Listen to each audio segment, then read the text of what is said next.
Welcome back to the Land Bulletin Podcast, where every other week we bring you experts in the field to impart their knowledge when it comes to the ranch and sporting property market, buying and selling advice, the latest best stewardship practices, as well as topics that impact landowners every day. I'm your host, Hayley Mirr. Let's jump in. Welcome back to our Land Bulletin series. I'm Hayley Mirr. I work here at Mirr Ranch Group. And today we're going to be looking at a different market. It definitely affects the ranch real estate market. It's something when people think of the West, they think of these areas. We're looking at the resort market. And with us today to help us look into kind of what's happening with the market, what we're maybe seeing in the rest of the year in 2025, is a good friend of ours and a co-lister with us up at the Monastery, Michael Latousek with Douglas Elliman. Welcome, Michael. Thank you, Hayley. This is great. Thank you for having me. And I've been enjoying your podcast, and I appreciate the opportunity. So thank you. Yeah. And for those listening who are big fans of the podcast, you might recognize his last name. Tommy Latousek is a good friend of ours as well. Has worked with Mirr Ranch Group throughout the years, and we've worked on a lot of deals with Michael up in the Aspen Valley. So. Before we get going into the market and everything, I'd love if people who are listening might not know Aspen. I would love to talk to you, Michael, just a little bit about how summer's shaping up, how Aspen in general, the valley is feeling, the different types of events going on. How is it up there? Yeah, it's been a pretty typical summer here. The events are endless. The music festival runs all summer long. We had the Ideas Festival end of June. All these occur in the west end of Aspen, which is really kind of a quaint setting. I don't know how many years they've been doing it, 75 years or something like that. So those are all pretty typical, and bring in a lot of visitors, and we're just getting into wedding season. Typically our summer kicks off with Food and Wine Festival, which is mid-June. It's usually over Father's Day weekend. That's kind of the start of the whole summer. And that was, as usual, another fantastic event and bringing everyone in. We've had a really nice summer as well, weather-wise. Besides just a few hot days last week, we've had great moisture. Everything's green. The rivers, we had a late runoff, so fishing was held off for a little bit. But other than that, everyone's coming into the valley and, enjoying their summers like they always have. That's great. And you've been up there for a bit now, up in the Basalt area.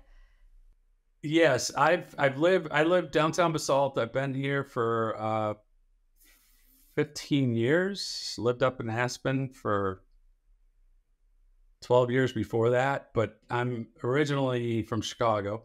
My parents started visiting Aspen in the 60s and the 70s, and they'd bring us out for summers and Christmas and stuff like that. And they bought a place in the mid 70s and a couple places, and they ended up buying in Starwood in late 80s. And they passed, and I sold that home for my family a few years ago. But I've got a sister who's got a boutique in downtown Aspen called Nuage. She's had that boutique for 37 years. Wow. Great place for me to meet people. It's a block from the gondola. I'll hang out there and see random celebrities, and a lot of clients come through there. But I love it here. I moved here full-time after college in 1990. I taught skiing at Buttermilk all through the 90s. And then I got into real estate in 99. Started working for Tony Shearer, who was an agent for my parents, and all through the 70s and 80s. He brought me on, and I was an assistant for a couple of years, early 2000s, and that's when I went full-time. I actually went full-time as a broker a month after 9/11, and the phone wasn't ringing. And I managed to have a decent year. I think I sold $6 or $8 million worth in that year after 9/11. I just kind of figured, I'm like, if I can make a nickel in this market, I can make a nickel in any market. So obviously I've seen the peaks and valleys, and I love it. I've been doing it now full time, been licensed for 23 years. So wow. And so I'm sure you've seen Aspen change dramatically over the last couple of years. Yeah, obviously, and I keep telling people, I'm like, name one desirable place that hasn't changed since COVID or since, the pandemic. And of course, Aspen seems to be in the bullseye of a lot of people for, sort of the critical side of booming markets and big changes. And we've seen a ton of changes, but I know Aspen since I was a kid, since the 70s and 80s, and all the old restaurants, all the old places that we would hang out, the old pubs and stuff like that. Yeah, a lot of those are gone, but still the recreation. I ski a ton. I think I skied 78 days last season. Jeez. I mountain bike a ton, I fly fish a ton. And so having those here, which hasn't changed, and that's only gotten better, because the amount of money that Aspen Skiing Company puts back into their capital improvements and their restaurants and their ski facilities is awesome. And the mountain bike trails too here. The trails are Pickton County Open Space and Trails. They've got just a huge budget to continue maintaining and adding new trails. So the mountain biking is fantastic. So yeah, I mean, some of the old haunts, some of the old pubs, and some of the old, greasy spoons are gone. But the older I get, I don't hunt them I don't go to them anyway. So the recreation side and just the overall beauty here is just phenomenal. So, real estate prices have gone nuts. I joke that if we didn't buy our home in Basalt 12 years ago, I don't know if I could afford it here, but getting in, we did, thank God, because moving into this valley now to be a full-time working local is difficult. It's really difficult just because of the housing challenges. And what are you seeing right now with regards to the real estate market up there? You were saying, if you hadn't purchased 12 years ago, you would be in a totally different spot today. So what are you kind of seeing in the landscape up there? Yeah, it's still, it's gotten, the second home, the pandemic really brought a lot more people full time into the valley. What I saw too, but Aspen's always been Aspen. Aspen's always been expensive. But what we saw in the whole valley was the Basalt and Carbondale markets really pick up. Okay. You were able to find homes here for $750,000 to $1.2 million pre-pandemic. Those are all $1.5 million to $2.5 million. So that's been a big jump. And so the local market even has had difficulties and had to move further downstream, basically Glenwood Springs, even into Newcastle Silt Rifle markets. What also has picked up a lot too is even the second home market, places like Missouri Heights, Carbondale, rural Carbondale, some of the Gulf communities that were moving slow for years, Aspen Glen, River Valley Ranch.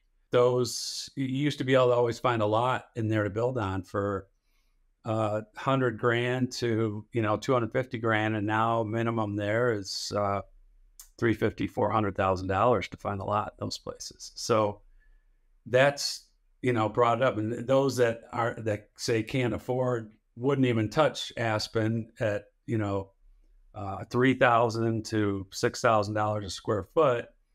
Come down valley, and they seem to find a nice you get a little more elbow room as well.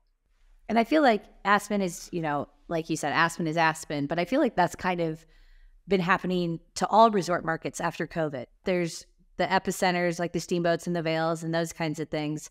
So people are starting to look a little bit further out, 15, 20 minutes. Right, exactly. And especially if you're going to spend more time here. I think what really happened to Aspen's market, and I saw this, I had a prominent branch at Goldman Sachs executive that I sold in 2020. I had it listed for a couple of years, just 2 miles outside of town, 83 acres, 13,000 square foot home. And it took a couple of years to sell it. This is the pre-COVID market, because everyone wanted, we usually say the epicenter of Aspen, the bullseye is the gondola at the base of Aspen Mountain. The closer you are to that, that's the most expensive real estate. Further you go out from that, it typically will get less expensive. And his estate was 2 miles outside of town, and we were seeing, with 83 acres, and we were seeing homes on Willoughby Way on Red Mountain, just off downtown, with 2 acres selling at 30 million plus. And so literally what I've seen with Aspen's market, that knowing this valley for, most of my life, and especially professionally for the last 25, 30 years, it used to be that, people were buying second homes here. But what it's become is fourth, fifth, and sixth homes for people. And so they don't necessarily want to be on the outskirts of town, because if they're going to fly in here for just a few days, they want to be right in the middle of things. They want to be able to walk to the gondola. They want to walk to the restaurants. They want to walk to the music tent or walk to ski. So that's what I've seen driven the prices sky high, because they want to get here, and it might only be for 3-4 nights, again, in their fifth or sixth home, that they don't want to deal with getting in and out of a car. They want to leave that car back in the city. So that's where I've seen you get outside of town 10 minutes, 15 minutes, and that's where you're seeing values, and you're getting a little more space. But downtown still, that's what's driven the prices from, on something that's original condition from the 80s, that's right around $3,000 a foot, to new remodeled or new construction at $6,000 to $7,000 a square foot. Wow, that's wild. And are you seeing, like in our industry right now, we're seeing a lot more inventory, and the buyers are still there, but we've just seen an influx. It's stronger than it's ever been. Are you seeing the same thing in the resort market? Yeah, definitely. We, for the last year, we were still talking about how the inventory was low, but just the numbers we came out with the other day that we saw in our MLS, and I noticed it in our weekly caravan that we have on Thursday mornings, which we will usually have 3 or 4 homes on our weekly caravans in Aspen. And all of a sudden, beginning of June, I saw there were 21 properties on the weekly caravan. And then we talked about it at one of our sales meetings, and apparently we saw from May to June this year compared to May to June of 23, our inventory increased 185%. Jeez. So that really set the tone, and I'm happy to see it, to give buyers more options. I mean, I kind of come from the thinking that I don't care if prices go up or down. I just want transactions, and I think to enable some more transactions here, we need more options, whether or not prices. And I think there's a lot of sellers out there that know that that they need to jump in if they're ready to sell and they're not sure the pricing. And we deal with this all the time. Let's just put it out there. It'll be a for sale sign, no matter what the price is. So that it makes our job a little harder, because you really got to knock on some doors and say, I know you've got this listed for X amount, but are you willing to negotiate? Just because you're probably not sure where the market's at, because you're seeing some neighbors sell for X and some other neighbors selling for a lower number. And that all could depend on motivation, timing, et cetera. Oh, right. I mean, as a buyer agent, when you have these buyers, it's sometimes hard, especially when there isn't that much inventory, to have a lot of power. But it seems like now we're entering this stage, to your point, like buyers have a little bit more say on, some of these offers that they're putting in there. It's not always just going to be the ask anymore. Exactly. Yeah. And that's why, when we don't have, especially in resort markets, we don't always have a perfect comp. When you've got a custom home coming on the market, how does that compare to a home down the street of different size? Yeah, it's in the same neighborhood, but all the neighborhoods are nice here. And it's not as if you're dealing, it all depends on someone's taste. If they want certain views, just like ski in, ski out can be darker and colder because they're north facing, as opposed to being south facing where you get sun and views. And you try to comp them best you can, but it all comes down to, the motivation of the seller and having options out there for buyers right now. And we're starting to see some price reductions. I know other markets, some of the hottest markets in the country, I know places like Austin and Boulder are starting to see quite a bit price reductions. We're not there yet. I think we're going to start seeing it end of August, September, because our summer selling season will run through probably Halloween, end of October, November even. We kind of have a year-round market now, but because of that inventory increase that we had basically beginning of June, I suspect these sellers are trying to capture the summer market. And I bet that 185% increase we saw May to June, maybe we'll see all of those as well drop some pricing considerably come, after Labor Day, trying to capture buyers that are here. So, But on that same note too, we still have seen Aspen seen compared to last year, the high end sales, 25 million and up. 23, we had 12 sales over 25 million. This year for 24 already, we've had 9 single family sales over 25 million. Our office, Douglas Elliman, Aspen, we're actually up 18% this year on Wow. last year. And Congrats. we had a huge April.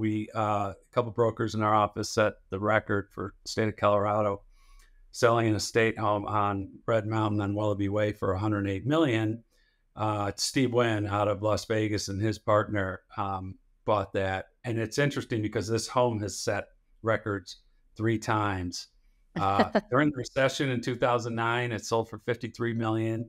And then I think it was 2017, it sold for 72 million to a Canadian. And then just in April, sold for 108 million.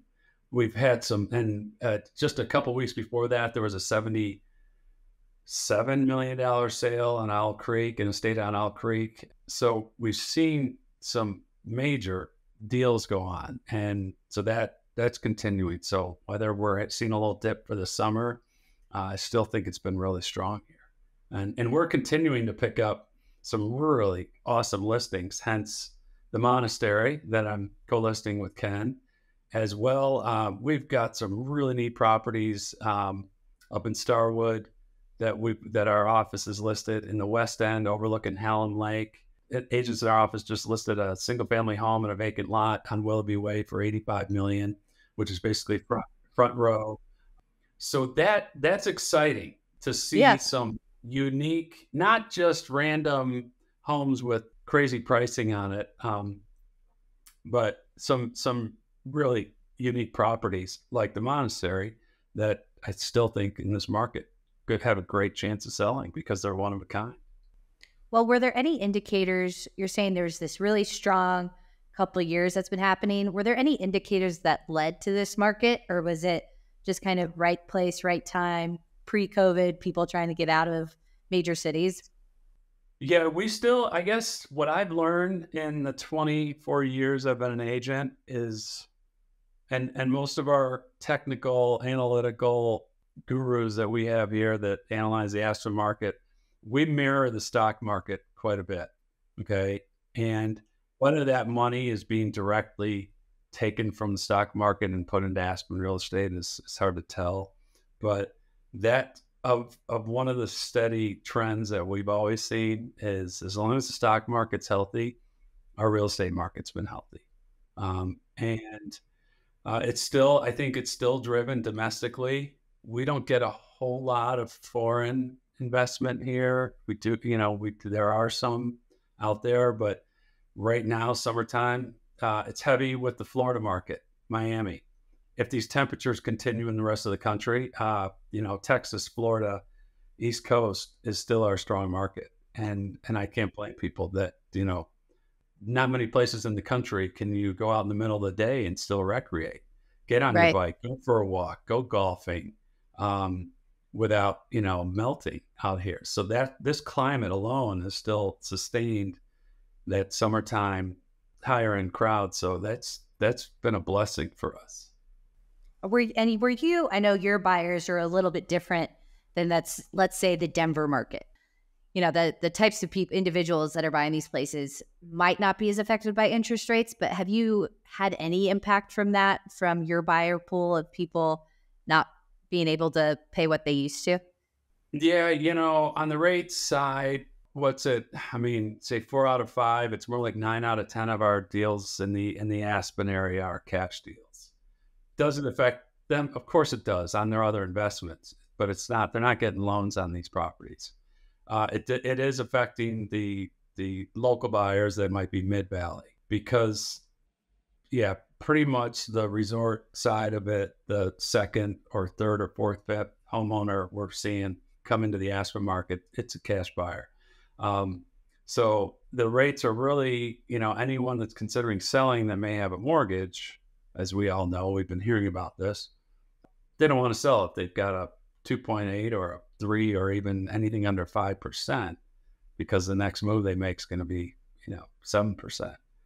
So it, like I said, Aspen market, yes, are not affected by interest rates. The Mid Valley for sure, and basically anything up to say the 5 million. And other kind of domestic things that might be impacting it, and usually we see this impact the ranch real estate market, is election years. They just tend to have an impact on uncertainties and, buyer interest and those kinds of things. But for some reason, we haven't really seen it this year. No. I don't know if you guys are seeing that at all. Yeah, exactly. That's always something we kind of bring up or that we consider in an election year. People tend to just sit on their cash and hold tight, I think. But again, I think in a resort market too, that tends to be more of, sort of a celebratory, it's a timing thing, so to speak, a bonus when timing for them to jump in, or there's never a good time to jump in. Right. Just because we don't drop that much. We will drop sometimes a minimal, but it more as a plateau. So if anything, people may just hold off more, I think, on the primary home side of things than we tend to see here, because if, like I say, if the right property is out there for someone to find or buy and it comes on the market, again, not a whole lot of options, or we're starting to see more options, but that's when people jump regardless of an election year or anything happening. That's good to know. Yeah, it seems maybe you're right with the secondary investment. It's not as big of a, because if they were going to buy that, they were going to buy it regardless. Yes, at that exactly. price. And it's something maybe they've been looking for. Primary homes different. People stay in them a lot longer. They may tend to hold off in an election year. Let's wait and see what happens. But I think on the timing for second homes and resort market purchases, again, it's something they've probably been setting their sights on for a couple of years even. And again, because they're smaller markets, less inventory, the right property's there, go for it. The right property's not there, they're going to wait on it. Yeah. And Yeah. I'm sure some of it's seasonal too with you guys up there. For us, especially, because that's when our buyers are around. I don't know what you foresee the rest of the year looking like, or if you kind of foresee the same type I've of... been watching Ken, I've been watching a lot of your stuff. You guys seem to have a busy winter. You guys were definitely putting some properties on the market this winter. I'm probably busier in the summer. It's become a year-round market. I always urge my buyers to shop during off season, the shoulder seasons, in the April, May, and the October, November, because most of the homes are empty. And so it's a really nice time to come here, and the crowds aren't here. So properties that are on the market you can go through 10 houses in a day if you wanted to. And Right. it's much easier to get around. Also, sellers aren't always they're not always sensing they're going to get an offer in off season because they feel like the market's over. Right. And I would say if I'm representing a buyer and it's beginning in November and this property's been on the market since June, I'm like, let's hit him hard, hit him low. I mean, he's not expecting, he probably hasn't seen anything in months, and let's give it a shot. That way he doesn't have to wait all winter to hang on to it. So that's usually my advice is aiming for the off seasons, because that's when sellers are least expecting any activity. So it's That's kind smart. of a bonus. Especially before the holidays. It's like, oh God, I need to get this off my plate. I can't deal with this anymore. And in the same breath for a buyer too, we've had buyers that come in, at Thanksgiving and just say, hey, I want to make sure we're in here by Christmas. So that's when you call them the title company and saying, hey, we're going to do a 2-week deal. So get ready here. And do you foresee this strong market that we're having? Do you think this will continue for at least the rest of the year into 2025? Well, yeah, I mean, I'm an optimist. You have to be, as a realtor, you've got to be an optimist. And I've never sold real estate in any other market but the Aspen area market. So any slowdowns we've had has really just been, sort of catastrophic with the recession that hit us in about 2009 and 10. And then COVID, it only hit us for about a month or two, and then it took off. So if anything, we're going to see a slow here. And unless there's something or an economic, disaster with, say, the commercial banks, commercial real estate banks, who knows where that could head to. True. I think if anything, we're going to hit our typical plateau and, might take off again. Rates are holding things up for sure, but that's more our market under probably 5 million. Yep. The higher end over that isn't affected by it so much, being cash buyers. So again, I just think we might see a stall in transactions. Hopefully we'll see some price reductions. Again, I'm an optimist. I don't care so much where the prices go. I just want to see transactions and give people a chance to get in the market. If that helps with some price reduction and maybe motivated sellers, but I still think it's going to be pretty healthy for here on out, and something drastic hits us all. And in 10 years, that Willoughby Way house will be 120 million. Exactly. Well, that's what's interesting. We talked about since we hit the 100 million mark. I mean, the high was, there were two records set in 2 weeks. It was 77 million and then 108 million. So I know other markets like Palm Beach. I'm real tight with some brokers in Palm Beach. I just referred a deal down there. Obviously, the Manhattan market. We're tight with Beverly Hills, Malibu markets as well. And we keep in touch with them. And those, especially South Florida, they're consistently seeing that 100 million plus. And I think now that Aspen broke that barrier, I know, and I've got clients that are building homes that I know they're investing 50, 60, 70 million dollars. And so when it's, and in places like Pitkin County and Aspen, and what your dad and I are dealing with on the Monastery, with the restrictions on what you can build, that to have an owner seller put a gorgeous property on there and go through all the hurdles and the red tape that the county restrictions have, and these caucuses, these neighborhood caucuses, some of these properties are taking 3 to 5 years to get them, to turn, or even to get them operable, to get a C of O on them. That when someone comes in and sees what they like and there's a premium on it, they get it if they understand how long it takes. So point being is, approaching that $100 million barrier, I think it's going to happen even more and more because building cost, everything's gone up. Oh yeah. So when we're selling vacant pieces of land for 25 million, then, single family lots, of course, with the construction costs, et cetera, that's obviously going to bring it to much higher prices. When you bring up a good point for those listening about Pitkin County, and Pitkin County is a very different county compared to other resort counties like Route and Eagle. But what are some of you were talking about these neighborhood caucuses, and this we can then start going into St. Benedict's. For those listening who are interested in Aspen, what are those, and what kind of restrictions might you find with some of those?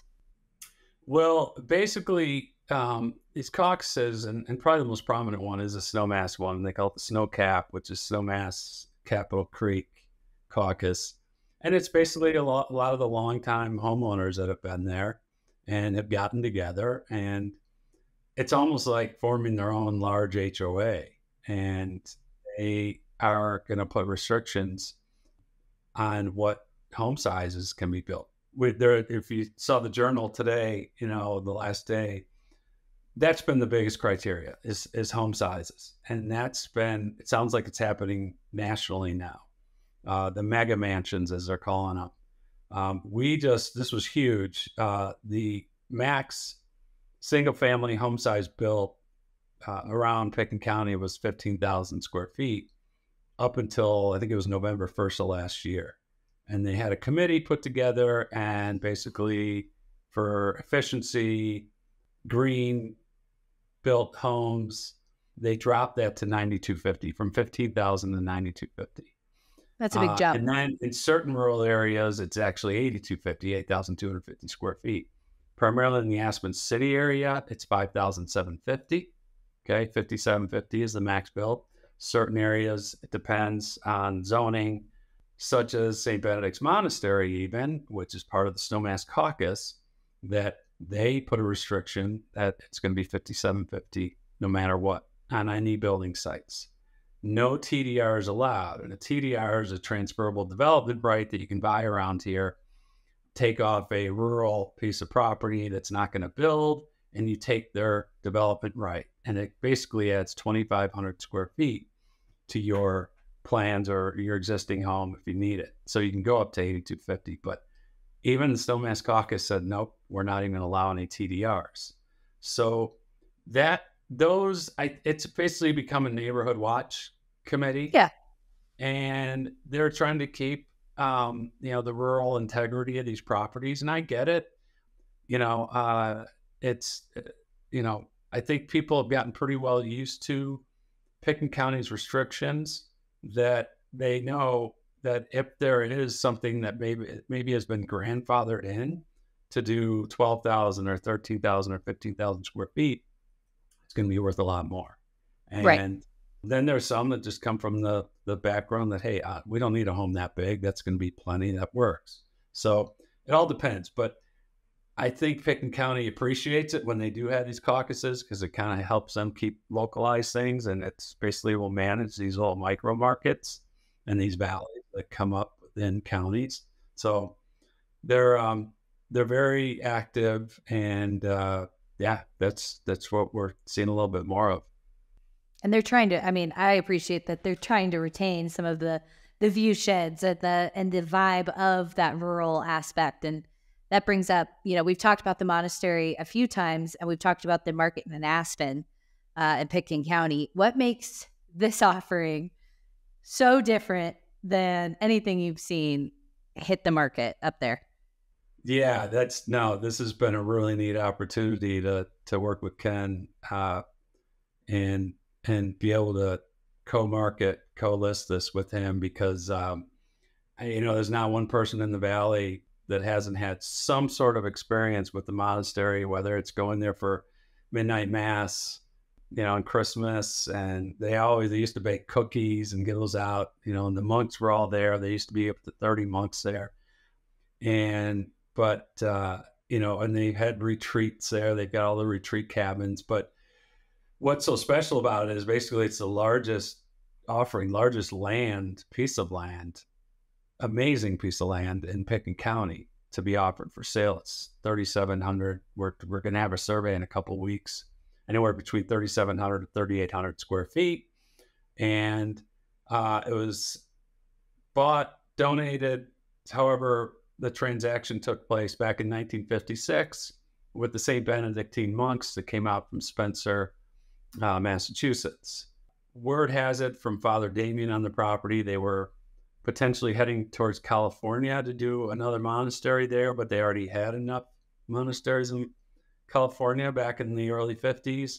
So they decided to retreat back. How they found this little piece of paradise in 1956, I don't know. They must have known someone in there. But anyways, it is as many times as I've toured it lately with Ken and with some potential buyers, it's unbelievable. It's just such a pristine, I like to call it the main piece. It's like an amphitheater, and the views and the privacy where it sits is just one of a kind. It's got amazing water.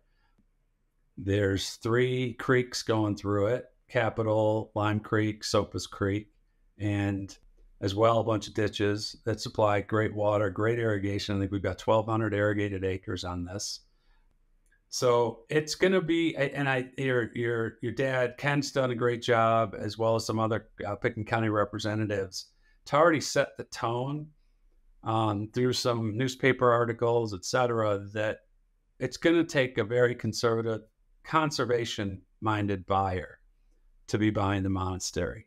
And it's not a development. Yes, we've already gotten the calls from Miami developers, and I got a call yesterday from someone to see if they could put a golf course in there. That doesn't happen here, and that's not going to happen. So we nipped that in the bud right away. We've already been talking closely to Pickens County about, what can we tell people? So we're considering it's probably going to be something that'll be in 500-acre sort of family compound type property. Yeah. Ideally, one family to buy it and have it and keep it as is. And they are limited to 5,750 square feet and no TDRs. And whether they get a handful of building sites is still yet to be agreed upon with Picken County. But for the setting there and that close to Aspen, I think it's about 20 minutes from Aspen Airport, 30 minutes to skiing. Yeah, it's just been a dream property to represent, and to have the component with the monks. I'm raised Catholic. I did 16 years of Jesuit and Catholic schools, and so to see these guys, my dad would get a kick out of it, that here representing Catholic Church and the monks, and selling this amazing campus for them. So it's been fun so far, and look forward to bringing it on to the next generation. I mean, it's been 68 years, I think, in the hands of the monks. So Yeah. And we're being very sensitive to the community and what they are looking for, and we're just trying to gauge, what a buyer may be looking for and if it's the right fit. And I think Ken and I are going to be able to find that right buyer for sure. And for those listening who are maybe familiar with Aspen, but maybe not necessarily where this is located, can you give a little insight into this kind of neighborhood? It's right, I know the property, it's on the other side of the ridge from Snowmass. So the property just sits a little west from there, but it's basically tucked in. It's really neat because it's off of Highway 82, I think about 6 miles up of Highway 82. And this whole community of Old Snowmass is made up of not as big as this, but it's ranchettes, properties anywhere from a couple acres up to communities, horse communities with 10 to 20 acre properties. There's a handful of ranches with 100 to 500 to next door was 3,000 acres. So the rural feel there is what everyone wants to keep, because it's separated from the rest of the valley, and it's in its own valley. It's the Old Snowmass Valley. So that's one thing they want to contain. And it is just, you can see the Snowmass ski area from parts of this property. Some of the back roads will take you into Basalt, into a little farming community called Emma, just downstream.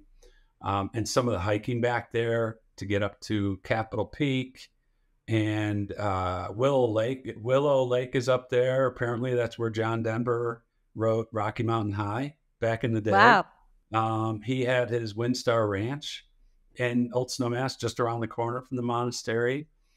Jimmy Buffett used to live just downstream from the monastery property here, which in turn his property went to Glenn Fry, and Glenn Fry had it until he passed away.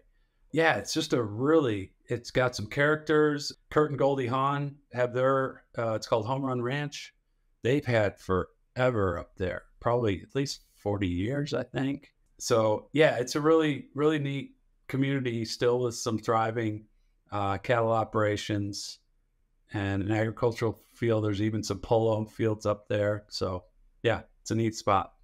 No, it's very special. And to your point, I mean, the monks have been incredible stewards. I can't wait to meet them one day, but they just they love the land more than anyone could love it.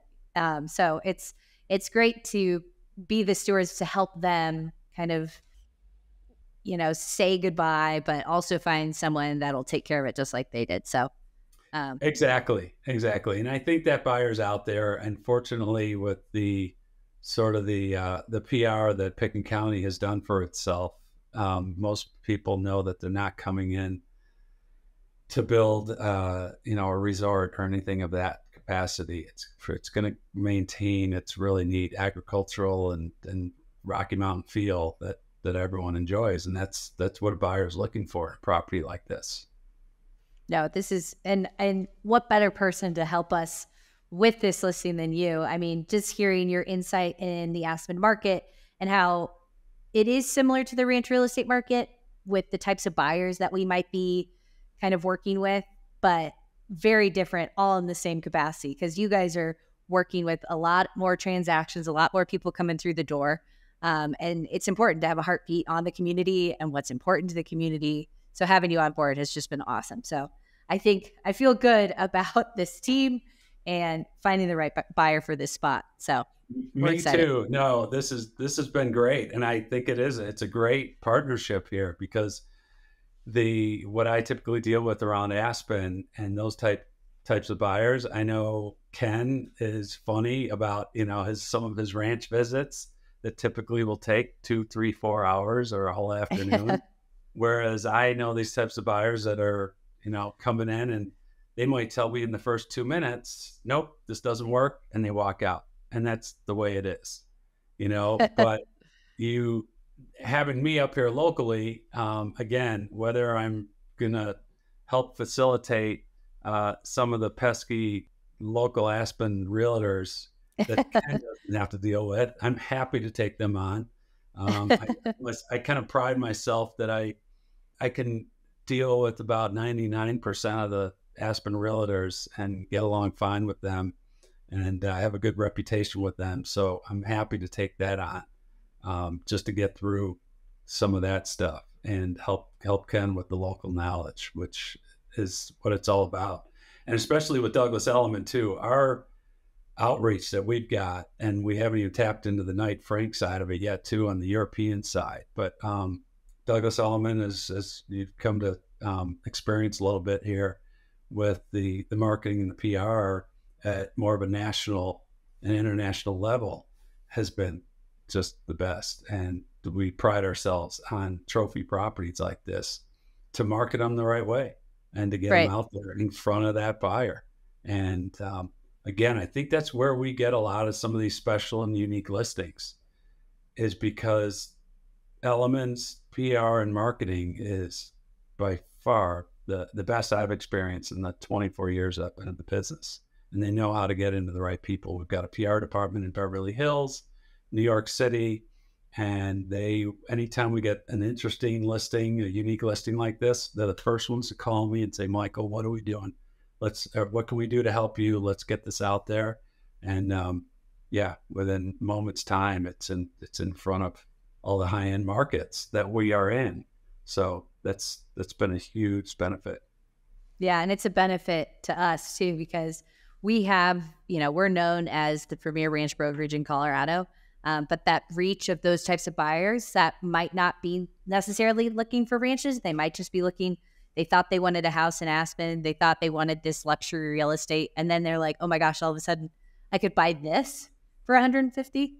It's good that you guys have that. And I can say, shout out to Priyanka, yes. Because for those listening, this will be coming on to podcasts and everything a little bit later, but we do have a really good Business Insider coming out this week. So we'll send that out to everyone once it comes out. But that was a big help from Douglas Elliman and the PR reach of your team. So excited to see where that goes. Yeah, I think one quick note too, making on what with St. Benedicts, with the monastery too, because it's an existing church monastery, that what we've noticed with a couple buyers that have come through to look at it, that visually there's no massive trophy home on it yet that the Aspen type of buyer is looking for. Okay, but once they go through it and then they go look at some other properties in the area that may be nice, it might have a nice home on it, a state home, but maybe has 5 acres or 10 acres or even 20 acres. And then they come back, and once they sort of analyze and digest it all, then they go, okay, you're right. That is something really special. The 3,700 acres, I mean, you can spend 3 days touring all that acres. Hell yeah. And so that's where it lies, that the appreciation of that much land that close. Because there's one that sold by last couple of years ago, the Wheeler property at $42 million, gorgeous home, 22,000 square foot home on 800 acres, but it had highway exposure, and so that used to be one of the largest, estate homes, ranchette type homes in the old Snowmass area. This is, what is it, 5 times the size of it. So. So it's big. That's really special. Yeah.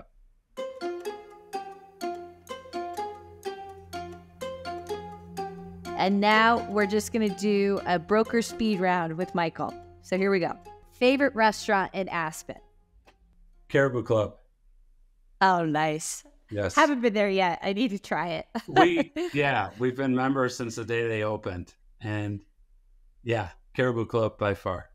Awesome. Well, next time I'm up there, you'll have to take me. For sure. Yeah. Must see hidden gem in the Aspen area. And if you don't want people knowing about it, you don't have to say it. You can give your second favorite.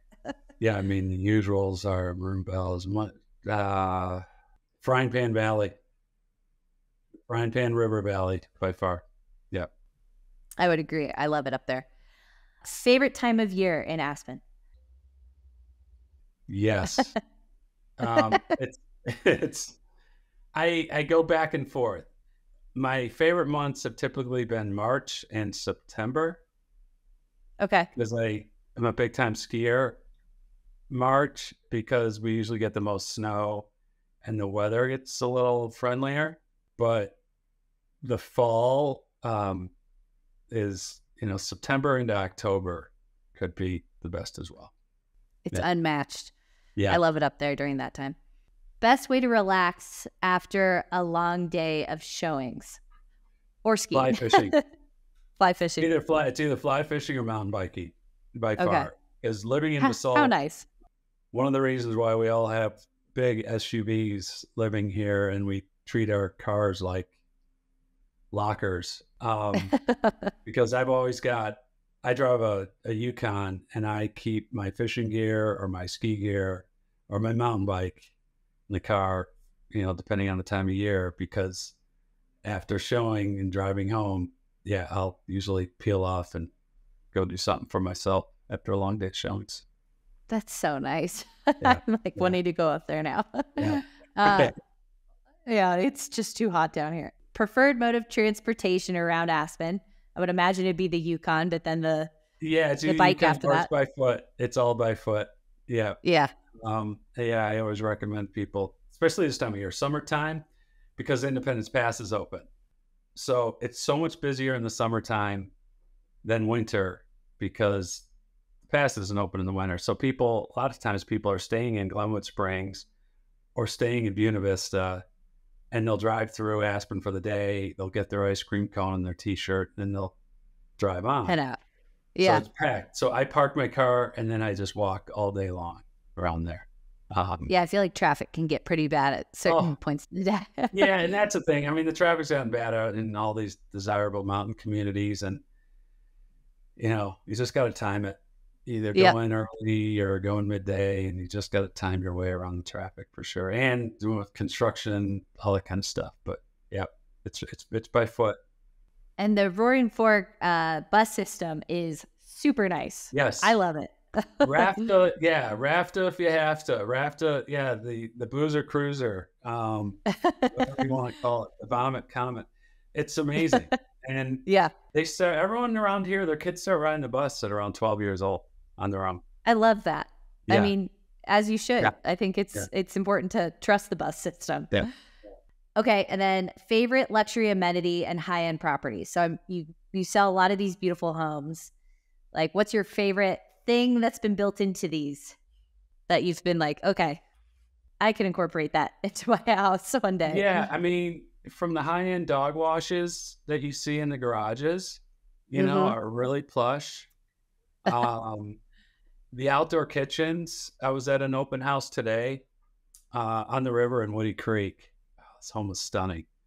And they've got an outdoor kitchen that blew my indoor kitchen away. So that's typically it. And I always, probably the hardest thing here, one of the biggest recommendations I have for people here for investment wise, and when everyone's got a beautiful home, all right, you bought a beautiful place, but landscaping is so crucial here because of the seasons that beat crap out of your landscaping. It's always a hard time when we take a listing in the spring, because as you know, it's the worst time to be taking photos. Muddy. Yeah, the leaves aren't on the trees yet.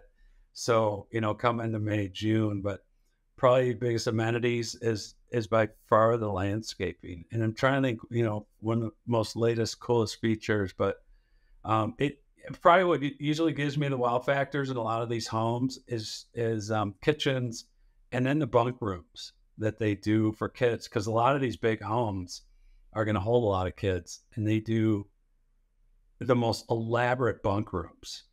And those, I swear, so I keep saying someone needs to do a coffee table book on ski property bunk rooms, because they're The so bunk cool. rooms of Aspen. I'm sure it's where, yeah, it's where everyone ends up hanging out. Oh yeah. Yeah. Yeah. Growing up in Denver, I had a couple buddies with some big houses up in Aspen, and it was fun as a kid to have those things. So right. And last question, best view in Aspen for sunrise and sunset. Probably for sunrise, your best view is probably going to be hiking up Buttermilk, because you're going to be looking back to the east. So in the winter, if we're skinning up on Buttermilk, you can see the sunrise coming up over Hunter Creek. And for sunset, my favorite always was McLean Flats Road or Starwood, where my parents used to live, being north side of the valley, looking south, and looking west. So I'd say from Starwood, from that side, looking at the sunsets is by far the best. And you can take those in from McLean Flats Road, or even Smuggler. If you hike up Smuggler Road, is a way to do it. So love that. Well, we'll have to do a sunrise skin this winter sometime. Yes, love to. That'd be perfect. Sweet. Yep. Well, it's been really awesome working with you again, Michael. We're really excited to see where this leads.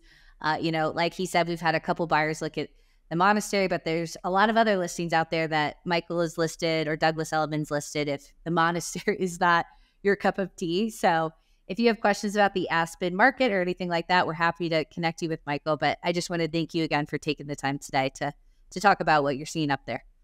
Awesome. Yeah. I'm happy to do it, and I appreciate it. And love working with all of you at Mirr Ranch Group, and Hayley. You've been a huge help and welcoming myself in here. And there's a lot of good real estate out there. And I think between Elliman and Mirr Ranch Group, a lot of good inventory for people to take a look at.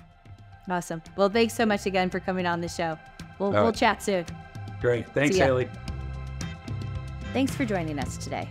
To learn more about the ranch real estate market or our ranch marketing process, make sure to subscribe to our newsletter on our website at mirranchgroup.com or give us a call at 303-623-4545. See you next time.